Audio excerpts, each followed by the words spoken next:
تو کہا اگر تم اپنی جانوں پہ ظلم کر بیٹھو تو میرے محبوب کی چوکھٹ پہ آ جاؤ.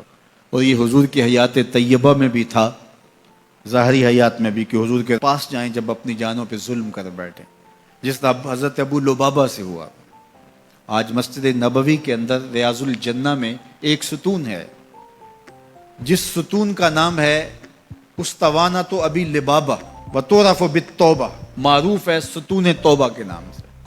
حاجی جب جاتا ہے تو اس کی خواہش ہوتی ہے ریاض الجنہ میں جگہ مل جائے.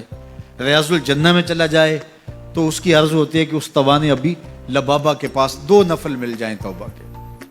یہ حضور کے مصلی سے حجرہ عائشہ کے درمیان میں پڑتا ہے. ابو لبابہ سے ایک معاملہ ہو گیا، بنو قریظہ کو انہوں نے ایک راز بتا دی، اس طرح اشارہ کر کے کیونکہ تمہاری گردن کاٹ دی جائے گی. یہ غزوہ احزاب کے بعد پھر خود ہی انہیں احساس ہوا کہ مجھ سے غلطی ہو گئی ہے، تو انہوں نے اپنے آپ کو ستون کے ساتھ بندھوا دیا اور کہا کہ جب تک میری توبہ نہیں ہوگی اتنی دیر تک یہیں بندہ رہوں گا. تو حضور نے دیکھا تو اب چونکہ انہوں نے قسم کر لی تھی، فرمایا ٹھیک ہے جس طرح اللہ کا حکم آتا ہے. اور حضور جاتے ہیں آتے ہیں، رستے میں یہ ستون پڑتا ہے تو حضور کے دل سے ان کے لیے مغفرت کی دعائیں نکلتی کہ اللہ انہیں معاف کر دے. 6 دن اور 6 راتیں مسلسل وہ ستون کے ساتھ بندے رہے کہ میرا گناہ معاف ہو جائے. اللہ اکبر. پھر اللہ کے محبوب پر وحی نازل ہوئی، ابھی پردے کے حکام نہیں اترے تھے.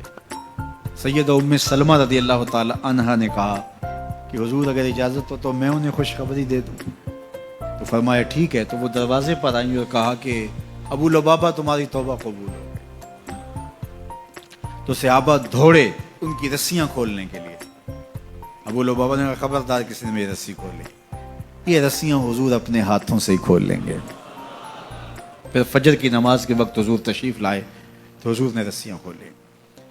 تو استوان ابی لبابہ کے نام سے اب بھی وہ ستون موجود ہے وہاں. جب ترکوں نے مسجد نبوی تعمیر کی تو اس مقام کے اوپر جو ہے وہ ستون بنایا. اور آج بھی جب حجاج زائرین جاتے ہیں تو وہ اس ستون کے پاس 2 نفل پڑھتے ہیں، اور وہاں 2 نفل پڑھ کے جب دعا مانگی جاتی ہے تو گناہ معاف کر دیے جاتے ہیں. یہ علامت ہے اس بات کی کہ صحابہ گناہ کر بیٹھتے تو حضور کے پاس آتے.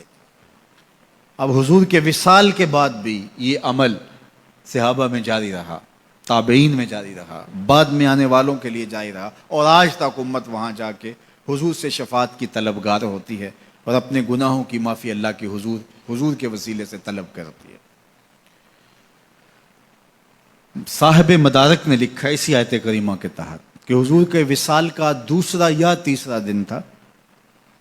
ایک عربی دیہاتی دور دراز سے سفر کر کے مدینۃ المنورہ پہنچا حضور سے ملنے کے لیے. جب داخل ہوا تو پتہ چلا کہ حضور کا تو وصال ہو گیا 3 دن پہلے. تو پھر اس پہ کیا گزری، اس نے رونا شروع کر دیا اور حضور کے روضے پہ آیا، قبر انور کی مٹی کو اپنے سر پہ ڈالتا اور کہتا حضور میں تو گناہوں کی بخشش کے لیے آیا تھا، اللہ کا کلام پڑھا تھا اگر اپنی جانوں پہ ظلم کر بیٹھو تو محبوب کی چوکھٹ پہ آ جاؤ. مجھے یہاں آ کے پتا چلا ہے کہ آپ تو وصال کر گئے ہیں، تو میں تو نہیں جانا جب تک گناہوں کی مغفرت نہ ہو.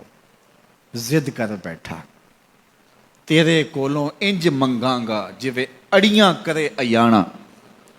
تو وہ ضد کر بیٹھا حضور کے روضہ انور کے پاس، قبر نور کے پاس بیٹھ گیا، مٹی لا کے سر میں ڈالتا اور کہتا کہ حضور میں تو بخشش و مغفرت کے لیے آیا ہوں، میں نے تو نہیں جانا جب تک میری مغفرت نہ کر دی جائے.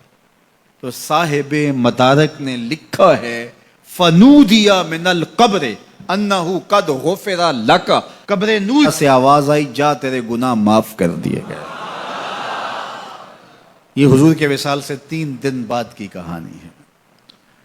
اور اس کے ایک عرصہ بعد امام عطبی کہتے ہیں میں حضور کے روضے کے پاس بیٹھا تھا اور ایک دیہاتی آیا اور اس نے بھی فریادیں کی اور فریادیں کر کے چلا گیا، اور میں بیٹھا تھا، بیٹھے بیٹھے اونگ آ گئی تو حضور کی زیارت خواب میں ہوئی اور آپ نے فرمایا اے عطبی اٹھو اور اس عربی دیہاتی کو ڈھونڈو اور جب مل جائے میری طرف سے جنت کی بشارت دے دو. مجرم ہو تو منہ اشکوں سے دھوتے چلے آؤ، مجرم ہو تو منہ اشکوں سے دھوتے چلے آؤ، آؤ در تواب پہ روتے چلے آؤ. قرآن میں مذکور ہے بخشش کا طریقہ، سرکار کی دہلیز سے ہوتے چلے آؤ. کہا جرم کر بیٹھو تو محبوب کی چوکھٹ پہ آ جاؤ. پھر کیا ہوگا؟ لَوَجَدُ اللَّهَ تَوَّابًا رَحِيمًا.